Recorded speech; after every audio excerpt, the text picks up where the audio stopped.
جب خبر ملی کہ حضرت علی کی والدہ وصال کر گئی تو حضور رونے لگے. فرمایا وہ علی کی نہیں، وہ تو میری ماں تھی، میری اماں تھی. امام ابو نعیم نے لکھا ہے، کہتے ہیں حضور نے فرمایا جب میری اماں کو غسل دینے لگو نا، کفن پہنانے سے پہلے مجھ سے پوچھ لینا. صحابہ کہتے ہیں کفن دینے سے پہلے عورتیں آئیں، حضور کیا کرنا ہے؟ نبی پاک اندر گئے، جو قمیض پہنی ہوئی تھی وہ اتار کے دی. فرمایا چٹے رنگ کا سفید رنگ کا کفن نہ دینا، میرا کرتا پہناؤ میری اماں کو. حضور نے کفن دیا.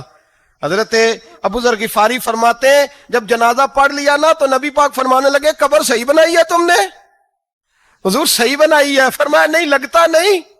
فرماتے ہیں یہ کہتے کہتے میرے نبی قبر میں اتر گئے، میری آنکھیں برس پڑی. میں نے کہا علی کی اماں رب تجھ سے کیا حساب لے گا، ساری رحمتیں تو پہلی تیری قبر میں آ گئی. عشق سرکار کی ایک شمع جلا لو دل میں، بعد مرنے کے قبر میں بھی اجالا ہوگا. نبی پاک قبر میں لیٹے پھر بیٹھے، فرمایا صحیح ہے قبر. پھر میرے نبی پاک نے دفن کیا ان کو. پھر دیر تک دعا کرتے رہے اور رو کے فرمانے لگے اے اللہ اپنے نبیوں کے وسیلے سے اور میرے وسیلے سے میری اماں کی قبر روشن کر دے. حضرت ابو ذر فرماتے ہیں کسی کا دل نہیں کرتا اس کی ماں مرے، آج میرا دل کرتا تھا کاش میری مر جاتی، یہ فضیلت میری اماں کو نصیب ہوتی. سیدنا ابو ذر فرماتے جب حضور رخصت ہونے لگے تو میں قریب گیا، میں نے کہا حبیبہ ذرا یہ رنگ مجھے بھی سمجھائیں. تو حضور نے فرمایا میں نے اپنا کرتا اس لیے پہنایا ہے کہ جب میرا کرتا فاطمہ بنت اسد کو پہنایا جائے گا تو اس کے توسل سے اللہ انہیں جنت کا جوڑا عطا فرمائے گا. اور قبر میں اس لیے اترا ہوں کہ جب میں قبر میں اترا ہوں تو اب میری اماں کی قبر تنگ نہیں ہوگی، بلکہ اللہ میری برکت سے کشادگی عطا فرما دے گا. پسے مردن فرشتوں نے جو تلاشی لی تو کیا نکلا، فقط ایک دل کے گوشے سے خیال مصطفیٰ نکلا. اور میاں صاحب تو تڑپ اٹھے، کہنے لگے قبر میری تے میرے اپیرا جے کر پاویں پھیرا. قبر میری تے چلو زندگی میں بھی دعا رہی، زندگی میں بھی دعا رہی کہ تو آئے. میں کو جیتے میرا دل بر سونا کیوں کر اس نو بھاواں، وہ ویڑے میرے وڑدا نہ ہی میں کئی لاکھ وسیلے پاواں. میں نے زندگی میں بھی کہا وہ نہیں آیا، کی سی جے درد بن کے آ جانو، وہ نہیں آیا. میاں صاحب کہتے ہیں میری قبر میں بھی یہ دعا رہی، قبر میری تے میرے اب پیرا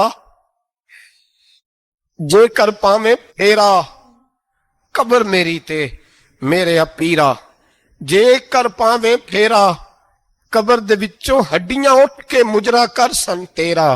تو آ تو صحیح میرے رسول پاک سید عالم صلی اللہ علیہ وسلم خود قبر میں لیٹ گئے. او بھائی یہ وسیلہ اتنا پیارا، یہ وسیلہ حضرت ابو ذر فرماتے دل کرتا تھا یہاں میری اماں ہوتی. اتنی کرم نوازیاں، اتنی بندہ نوازیاں، اتنی رحمتیں. حضور نے خود حضرت زینب نبی پاک کی صاحبزادی بڑی بیٹی کا وصال ہوا، حضور اس دن بھی بڑا روئے اور فرمایا جب میری بیٹی کو غسل دے لو تو پہلے مجھے بتانا، کفن نہ دینا. صحابہ کہتے ہیں حاضر ہوئے، یا رسول اللہ بی بی صاحبہ کو غسل دے لیا کیا کرنا ہے؟ تو حضور نے اس دن بھی کرتا اتار کے دیا. فرمایا میری قمیض میں میری. او بھائی یہ وسیلہ نہیں، یہ تجھے وسیلہ. ایک صحابی حضرت ابو معذورہ، شریعت میں کندھے تک بال رکھنا جائز ہے. اس صحابی کے اتنے لمبے بال تھے کہ جب وہ بیٹھتے تھے تو نیچے دب جاتے تھے. لوگوں نے منع کیا کٹواتا کیوں نہیں؟ فرمانے لگے نہیں کٹوانے. کہا کیوں؟ فرمانے لگے قبر میں لے کے جانے. قبر میں. کہا کیوں؟ اور میں ان بالوں پہ ایک دفعہ نبی پاک نے ہاتھ رکھا تھا، حضور نے دست مبارک رکھا تھا، میں ساتھ للہد میں عشق رخ شاہ کا داغ لے کے چلے. ہم نے اندھیری رات سنی تھی چراغ. عبداللہ بن عتیق صحابی ہیں، حضور نے گستاخ قتل کرنے بھیجا، انعام دیے. انتقال کا وقت آیا تو بچوں کو بلایا، کہنے لگے یہ ایک ڈنڈا ہے، عصا ہے، جب مروں تو میری قبر میں رکھنا. کہا ابا جی سنا نہیں کبھی کسی نے ڈنڈا قبر میں رکھا ہو، عصا آپ کی قبر میں کیوں رکھے؟ فرمایا بیٹا تمہیں پتا نہیں، یہ معمولی نہیں، یہ وہ ہے جو میرے رسول نے مجھے دیا تھا. یہ میری قبر میں، قبر میری تے میرے اب پیرا جے کر پاویں پھیرا. قبر دے وچوں ہڈیاں اٹھ کے مجرا کن سن تیرا. پسے مردن فرشتوں نے جو تلاشی لی تو کیا نکلا، فقط ایک دل کے گوشے سے خیال حضرت انس بن مالک کہتے ہیں مر جاؤں تو حضور کے منہ مبارک میری زبان کے نیچے رکھ دینا۔ حضرت امیر معاویہ فرماتے ہیں میرے پاس حضور کے ناخن ہے، جب میں مروں تو میرے کفن میں رکھ دینا۔ میرے اعلیٰ حضرت فرماتے ہیں ہمارے پاس کوئی شے نہیں، کوئی شے نہیں، نہ ہمارے پاس حضور کے بال مبارک، ہم کم نصیبوں کے پاس، ہم غریبوں کے پاس نہ منہ مبارک، تو حضور آپ کے پاس کیا ہے؟ فرمانے لگے لحد میں عشق رخ شاہ کا داغ لے کے چلے۔ کہنے لگے کلیجہ پھاڑ کے دیکھو اندر دل پہ میں نے نبی کا نام جو لکھا ہوا ہے۔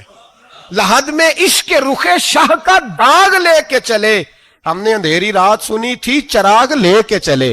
حضور کا، نبی پاک صلی اللہ علیہ وسلم کا وسیلہ جو ہے، اس موضوع پر ہی بولتے جانے کو دل کر رہا ہے۔